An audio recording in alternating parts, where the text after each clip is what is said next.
ಇತಿಹಾಸದಲ್ಲಿ ಒಂದು ಸೌಹಾರ್ದದ ಒಂದು ವಾತಾವರಣ ಏರ್ಪಟ್ಟಿದೆ. ಜೊತೆಗೆ ಭಾರತದ ಸರ್ವೋಚ್ಚ ನ್ಯಾಯಾಲಯದ ಸೂಚನೆ ಮೇರೆಗೆ ನಮ್ಮ ಮಠಕ್ಕೂ ಉತ್ತರಾದಿ ಮಠಕ್ಕೂ ಇರುವಂತಹ ವಿಚಾರಗಳ ವಿವಾದ ಕುರಿತು ಸಾಮರಸ್ಯದ ಪರಿಷ್ಕಾರಕ್ಕೆ ಇವತ್ತು ಮಾತುಕತೆ ನಡೆದಿದೆ. ಅದು ಕ್ರಮಕ್ರಮವಾಗಿ ಆದಷ್ಟು ಬೇಗ ಒಳ್ಳೆಯ ರೀತಿಯಲ್ಲಿ ಪರಿಹಾರವಾಗಿ ಸಮಾಜಕ್ಕೆ ಉತ್ತಮ ಸಂದೇಶವನ್ನು ನೀಡುತ್ತೆ ಅಂತ ನಾವು ದೇವರಲ್ಲಿ ಪ್ರಾರ್ಥನೆ ಮಾಡ್ತಾ ಎಲ್ಲರಿಗೂ ಶುಭವನ್ನು ಕೋರ್ತಾ ಇದ್ದೀವಿ. ಹರಿವಾಯು ಗುರುಗಳ ವಿಶೇಷ ಅನುಗ್ರಹದಿಂದ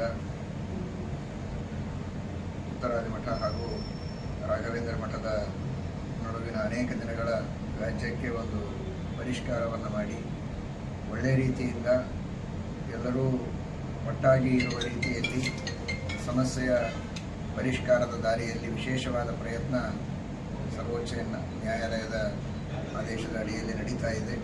ಆದಷ್ಟು ಬೇಗ ಶೀಘ್ರದಲ್ಲಿ ದೇವರ ಗುರುಗಳ ಕೃಪೆಯಿಂದ ಈ ಸಮಸ್ಯೆ ಬಗೆಹರಿದು ಎಲ್ಲರೂ ಸಂತೋಷವಾಗಿ ಎಲ್ಲರೂ ಒಗ್ಗಟ್ಟಿನಿಂದ ಇರುವಂತಹ ಕಾಲ ಬರಲಿದೆ.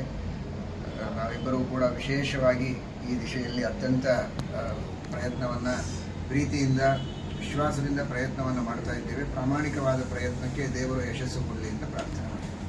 ನಾವಿಬ್ಬರು ಅದೇ ಬಾಂಧವ್ಯವನ್ನು ಉಳಿಸ್ಕೊಂಡು ಬರ್ತೀವಿ.